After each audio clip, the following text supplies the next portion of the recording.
this is update for April 24th, 2023, day 425 of the war, end of the day update, and this is also catch-up update for April 23. Let's actually start with sort of interesting piece of data.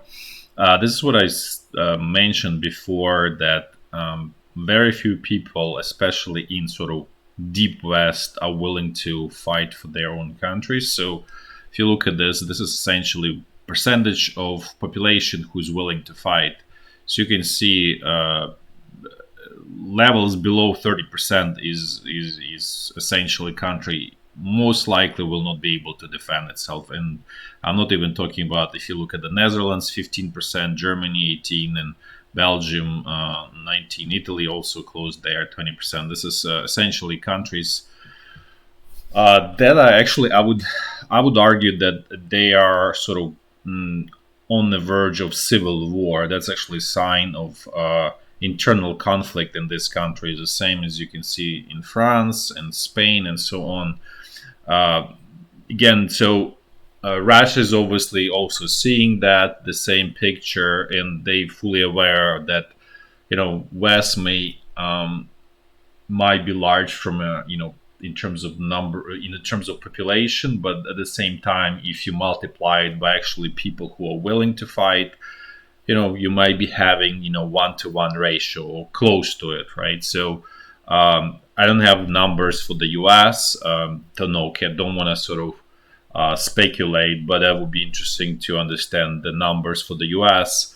because obviously, when Russia and China, calculate whether they want to attack or not, they're obviously looking at this is the most important and critical numbers. And by the way, as you can see here, Belarus 32%. So that's why Belarus is not attacking Ukraine, and most likely will never attack unless obviously the Russian forces attack again through Belarus. So that's a situation that just give you, I'd say,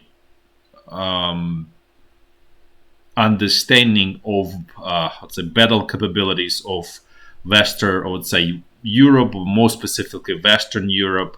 And that's not surprise that there is essentially no armaments, no military equipment in all of these countries. And so when the head of European foreign affairs, or essentially like Minister of Foreign Affairs for entire European Union, is calling for patrolling Taiwan Strait between China and Taiwan, this is more sort of wishful desires than reality, because simply there's no weapons and there's no people who are willing to do that. So that's just totally unrealistic and essentially empty words. And China understands that. Now, actually, let's just talk a little bit about China and what's happening there. So this is Chinese. Red is a Chinese military ships, number of ships, and then blue line is the U.S. ones. So as you can see, China is obviously at this point exceeding U.S. In the number of the ships. This is just purely numbers. It's not including quality. So that's, I don't have data on that. So probably quality-wise, I doubt that the Chinese Navy is on par yet with the U.S. because they don't have enough aircraft carriers, which is the main sort of striking force, and then also nuclear submarines, which is considered to be another sort of striking force. I'm not sure if that's that's more for sort of nuclear weapons there. But in any case, as you can see, at some point this quantity will turn into quality. May not be perfectly, on par, but the quantity is large enough to create realistic threat to the U.S. Navy, and essentially create, Pyrrhic victory where you win, but essentially you lose at that point. And then going back a little bit to China, where we can go back to China. So Chinese, let's go back here. China and India are China is actively initiating negotiations with India. They have disputed territories, as probably everybody knows, and the goal is to withdraw troops and to basically improve relationship and turn them into more neutral than hostile. The reason China is doing that, and they offered to withdraw like 50,000 of their troops from the border, and the same expectation from India. And it looks like China is willing to do that. And the reason, obviously, everybody understands, you do this if you want your back sort of covered, so nobody attacks you from your back when you focus on Taiwan. So they need to clear that hurdle, and obviously, India will not attack if this agreement is reached, and it looks like it's China is gonna get there. Then another news in China is Chinese Minister of Foreign Affairs walked back words of the Chinese ambassador to France. The reality of it is they really mean it, but it looked really optically really bad, so they just kind of like disavowed what he said. But he said really what's on the mind of Chinese leadership. Just to kind of confirm that, there is a Chinese ambassador to EU who also spoke and said that you should stay sort of away from the US, should be independent, autonomous, as he said. So essentially, he's actively trying to create rift between two sort of parts of the West, and to extent, surprisingly, Chinese have some success, not huge, but I would say there's clearly a rift. Specifically, I'm referring to France and French president. And then a little bit China and sort of financial economic news is there are reports that Chinese holdings of U.S. treasuries, which means debt issued by U.S. government, that those holdings are going down. So basically, the China was lending money basically to the U.S. government, financing essentially U.S. government. And that financing is slowly but surely is going down at the lowest level in the last 12.5 years.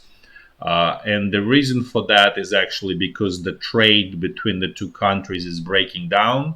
So it's natural for China because China doesn't get as much surplus anymore from the US, from the trade with the US, but they still need. They spend US dollars on other purposes, so they just naturally reduce their sort of how much they lend to US government. Plus, Chinese are probably exception from all other countries who typically reinvest their surplus in the trade with the US by basically lending money back to US government, essentially financing US deficits. Chinese did actually very shrewd things for themselves, and it was probably it is correct move for them. What they started doing it, they did not they partially they reinvest that money, but a lot of that money was spent on buying natural resources in Africa, Latin America, buying up entire countries, or creating huge political influence, lending money to other countries, essentially creating all what we're seeing now is diplomatic victories. Those diplomatic victories were more than 10 years in workings, 10, 15, 20 years in workings by money diplomacy that China was doing actively since probably mid 2000s by, giving money to different countries. For example, Ukraine got some borrowed money from China, I think like 3 billion US dollars in 2012 by the president who was a Russian puppet and was ousted in 2014. So a lot of this sort of attempts to buy up political influence by China failed because people simply take the money. Political sort of ruling class would take the money and just wouldn't do anything.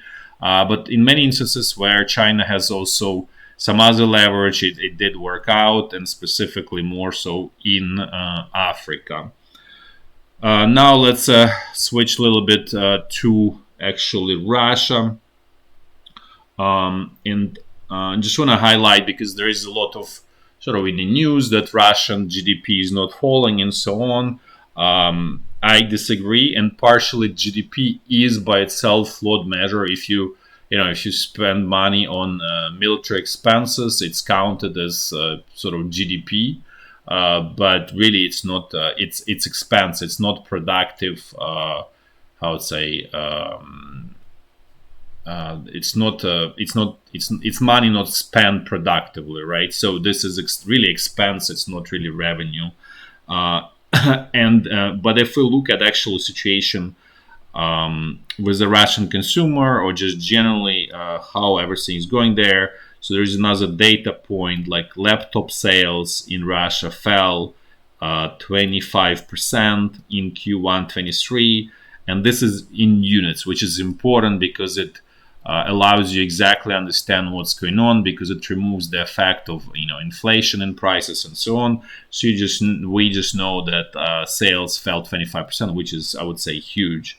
That's obviously the sign of the stress among Russian consumers, and probably generally medium small size businesses and so on. I mean, large businesses in Russia, they essentially government-owned enterprises, so they don't feel yet sort of pain from all of this. Then there is another economic financial news from Russia. Russian, I think, Prime Minister is proposing new law where people who left Russia will be paying 30% of their income as taxes. In Russia has very low personal income tax. For those who don't know, it's between 13 to 15% of what you earn, and the 15 is a top rate. So no matter what you earn, whatever 20 million, 100 million, you're still gonna pay only 15% in Russia.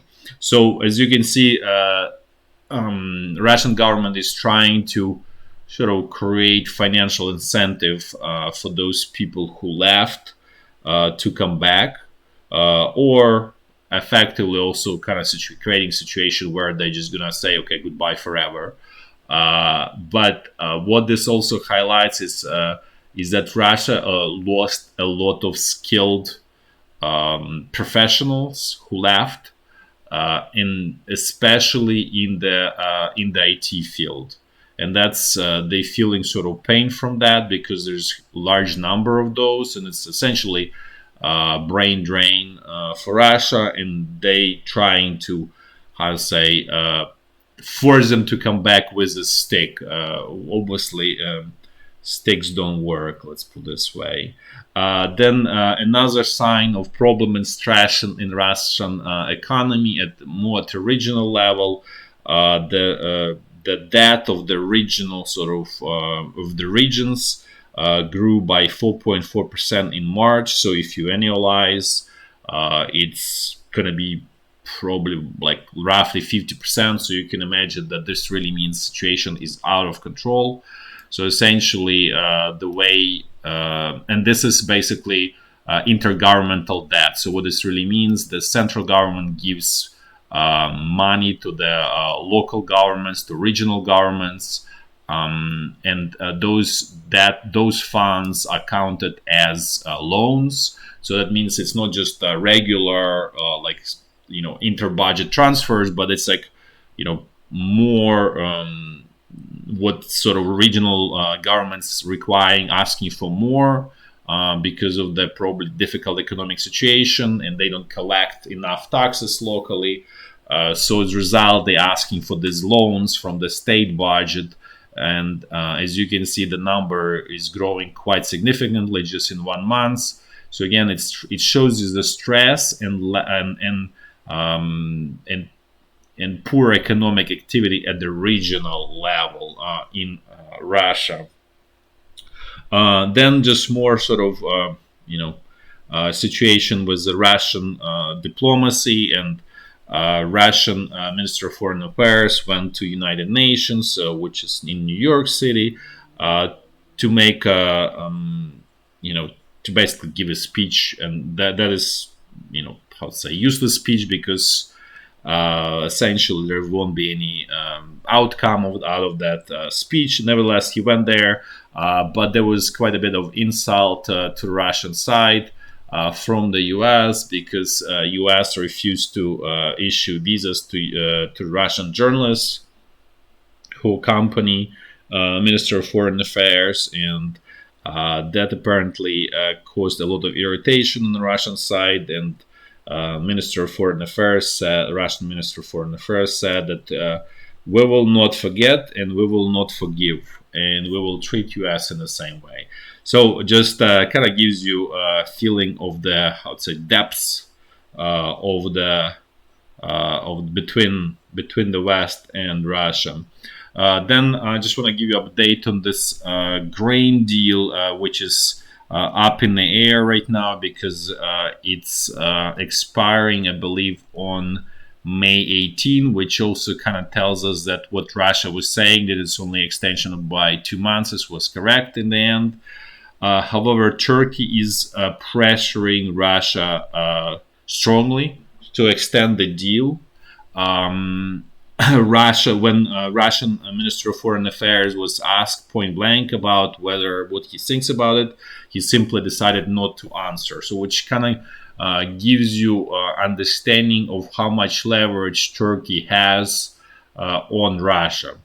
The problem with this Turkish pressure is that there is election in early May, I believe early May in Turkey, which means, and there is high chance that the current Turkish president is not going to be re-elected. And then, when there's new government, they may not have the same leverage, the same pressure, or desire to put the same pressure on Russia. So we'll see what happens. There's a lot of unknowns, and it will be interesting to see what's going to come out of this grain deal, if it's going to get extended or not. As I said before, essentially Ukrainian agriculture is close to be destroyed because Ukraine was essentially dumping wheat to the neighboring countries, meaning Poland, Slovakia, Hungary, Romania, which themselves are large agricultural countries, and they definitely don't need that wheat. So it doesn't make sense for them, and this goes back to what like a year ago there was an idea that Ukrainian wheat is going to be exported through the Baltic Sea, Baltic ports in Poland and Germany, and I mentioned at that time that that's just simply unrealistic. It's too expensive, so which makes Ukrainian wheat not competitive. So essentially, it doesn't make sense economically, and that's exactly what happened. The only way out for Ukrainian wheat in competitive way is through the Ukrainian ports on the Black Sea, so which are essentially blocked at this time. And Russia just mentioned that they will continue blocking it because Ukrainian military forces attacked Russian naval base in Sevastopol, which Sevastopol is Ukrainian city, but for now this is controlled by Russian Navy. So Ukrainian forces attacked, and that's used by Russia as excuse to block Ukrainian export, and actually being used as excuse in negotiation with Turkey to say, okay, we don't want to extend because you see Ukrainian side is doing all of these moves, that they're attacking us and so on, and so we don't want to do it. So we'll see what comes out of all of that. In other sort of news is Wagner mercenaries, the manager of Wagner mercenaries organization, he announced that Wagner mercenaries are not going to be taking any more prisoners of war on the battlefield, and essentially everybody will be sort of killed or executed. And I don't know. That's his sort of, how to say, declaration that he came out with on April 23. Which is, I think, is a sign of weakness. It's not a sign of strength, and obviously it's wrong. It's a mistake, but that's what's going on there. Now let's switch to Ukraine and situation on battlefield. So one. Oh, and I forgot one more news. There's news surfacing that Iran is supplying artillery shells to Russia, and also cartridges for small arms or bullets. I don't know if it's the right English term. The most likely what Iran is supplying is actually shells, because Russia has a large production of cartridges or bullets for small arms. So they really don't have shortages of that. That's really shells, and probably could be also rockets for this multiple rockets launchers that you probably see on battlefield. That's what's really most likely being supplied. As I said, Russia has a very large production facility or capacity for the cartridges for small arms, and the way they managed to actually keep those facility is because they were exporting all of those bullets to the world, including they were like very big player in the market in Europe and even in the US. They were a major player in the US. I don't know, but it was really large market share that they had. So they allowed them to keep huge production facilities in Russia, and so they don't have problems with that. Now let's switch to actually battlefield. We'll do walkthrough. Oh, and then before we actually go do walkthrough, I want to mention about this discussed offensive. I think Ukrainian leadership, I think, finally said we're gonna attack when we're ready, which I think is a right approach. At this moment, Ukraine lost the opportunity to attack on the heels of the successes in the fall. It's too late at this point. Russia is more or less prepared. And Ukraine is definitely not prepared, and more specifically in terms of artillery shells, artillery support. So at this point, it's better to get ready to prepare rather than just attack and have terrible outcome. Just because, as I said before, the Ukrainian army does not work. It's still the same Soviet army, and it will not be able to challenge Russian side organization-wise, because Russian side is the same Soviet army. So they on par, and Russia has more military equipment, specifically artillery, tanks, and so on, than Ukraine at this point. Ukraine does not have technological superiority either at this point. It's close to Russia. It's probably on par.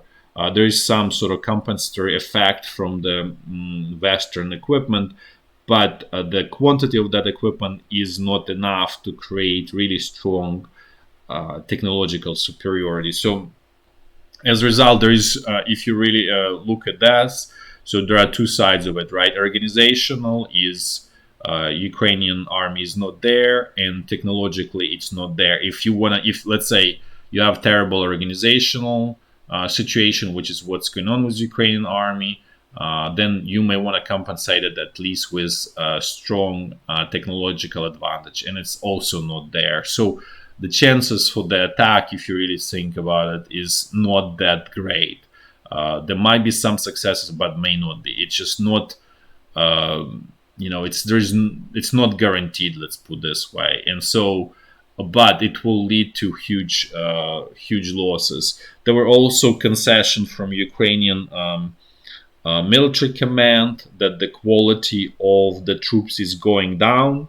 This is what I've been saying from the very beginning, that Ukraine is wasting the most precious resources it has, which is people, which is soldiers on the ground who are willing to fight and who have good fighting spirit. And there are fewer and fewer of those people on the battlefield, which will result to many problems down. It's already being resulting, but it will continue, and this situation will only get worse unless there are organizational changes at Ukrainian army, which is at this point there is not even discussion about that. So that's probably, with the current political leadership, it's just definitely not going to happen there.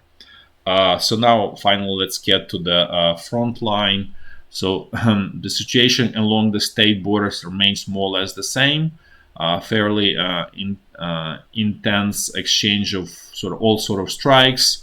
Also, Ukrainian forces trying to, as I mentioned before, trying to strike Russian forces in the Crimean Peninsula. So there is definitely this desire to win in this propaganda war, which is, in my view, completely useless and waste of resources.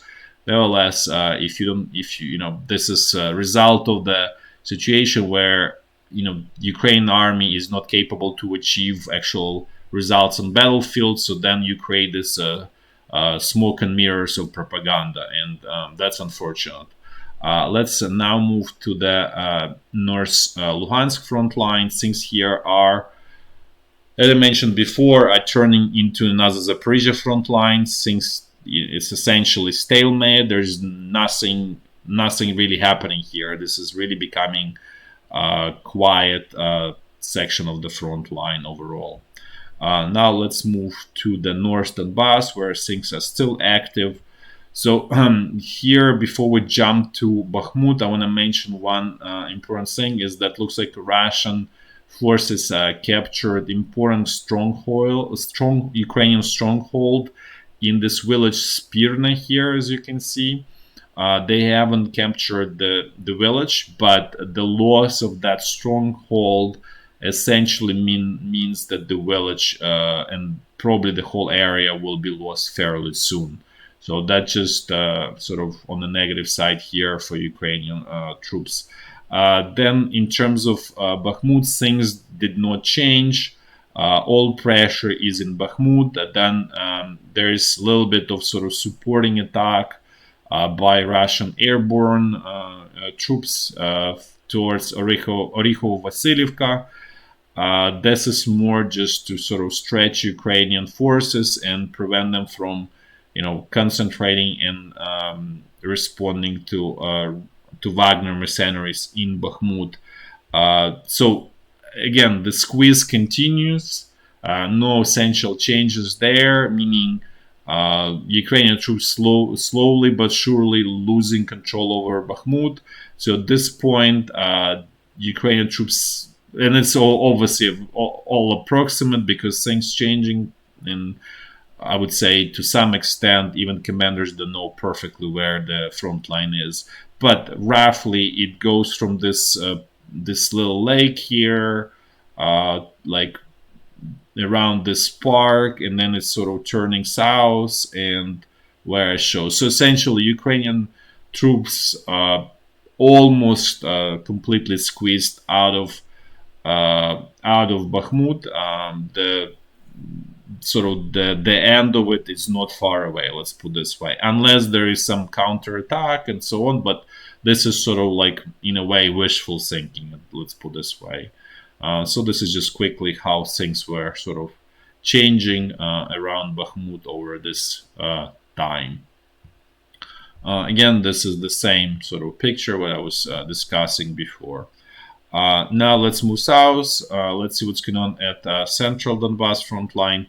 Things here are, the same as they typically are. This attacks north of Avdiivka, then south of Avdiivka, out of the Spitsky salient. The same idea as everywhere else Russian command is trying to do is essentially create the salient and squeeze Ukrainian troops, force withdrawal of Ukrainian troops. So far, they were not successful essentially almost anywhere with this strategy, and they had ended up doing sort of frontal squeeze, similar to what's going on in Bahmut. And then, never-ending attacks in Marinka that don't lead to anything at this point. And then this is the situation in around Avdiivka. So attacks again in the same area. So which again makes it very, in general theory, makes it very easy to sort of defend for defender inside, because you already know where the attacks are. They happen day after day. You can use artillery efficiently and so on. But at the same time, Ukrainian command cannot organize effective defenses, even when they know where the attacks are happening day after day, because the attacks again happening where this black arrow is towards these villages of Keramik and Novokalinove, and then from Krasnohorivka towards Stepover, essentially the same area, and then again here towards Severna. This things don't really change. It's like like a Russian army is like a broken clock all the time on this at the same location, and which is actually very I'd say ironic, because this is exactly how the Soviet army was fighting in World War II, and why it has such a huge losses relative to the German army. So as you can see, DNA doesn't change, let's put this way. And then the Zaporizhya front line, it's the same. There's no changes, nothing really happening there. As I said before, this is the most likely section of the front line where Ukrainian command is going to be seeking sort of solution, if and when they're going to be doing that. The situation on the ground in terms of the soil and moisture is still pretty bad. So it's probably gonna delay, even just, let's say Ukrainian army is ready for the attack. It probably will take another, even just from right now, probably another 2 weeks before the soil becomes sort of traversable for the wheeled vehicles, and there are a lot of those. And as I said before, wheeled vehicles are totally not suitable for the conditions in Russia and Ukraine, let's say former Soviet Union. And the only sort of saving grace is that Russia is somewhat similar situation. They have a lot of also wheeled vehicles, so they also let's say have faced similar problems at this point. But as I said, this just weather itself delays it by probably a couple weeks, and then on top of it, Ukrainian army has severe shortages of artillery shells and basically ammunition. So that's another reason why this this offensive is going to be delayed, and I would say for a good reason, because otherwise I would say it's going to be suicidal attacks that doesn't lead to anywhere, and it actually if it's actually a very dangerous situation if it's not executed right. It opens up door for a large Russian counteroffensive that makes the probability of that offensive probability of success of that offensive very high. So in other words, if Ukrainian army is not ready, it's probably better to stay in defensive and counterattack Russian army when it tries to do sort of offensive, but it's definitely might be extremely dangerous situation for Ukrainian army if it attacks and fails. That's it for today. Thanks for watching. Until next time. Bye bye.